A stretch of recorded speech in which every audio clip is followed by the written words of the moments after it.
Nouvel attentat suicide à Bagdad.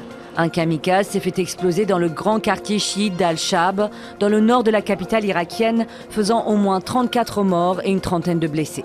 L'attentat a été revendiqué par le groupe djihadiste État islamique. Il s'agit de l'attaque la plus meurtrière perpétrée dans la capitale irakienne depuis 3 mois. À quelques kilomètres de là, en Syrie, les bombardements continuent sans relâche sur Alep, la deuxième ville du pays. Des raids intensifs du régime de Damas soutenus par son allié russe, qui ciblent notamment les quartiers est d'Alep sous contrôle rebelle.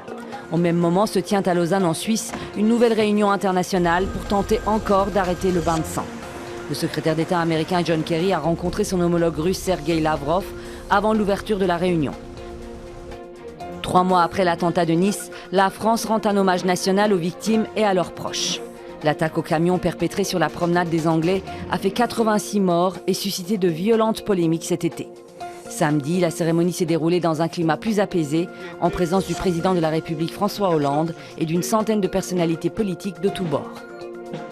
11 personnes ont été tuées samedi en Centrafrique au cours de violences survenues dans un camp de déplacés à Gakobo, dans le centre du pays.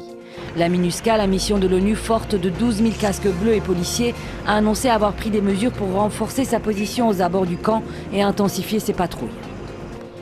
Et c'est une nouvelle avancée majeure pour l'environnement et la protection de la couche d'ozone. Samedi à Kigali, la communauté internationale a adopté un calendrier en vue de l'élimination progressive des HFC, des gaz extrêmement nocifs pour le climat utilisés dans les réfrigérateurs et les climatiseurs. Un accord contraignant qui appelle notamment les pays les plus riches à agir les premiers.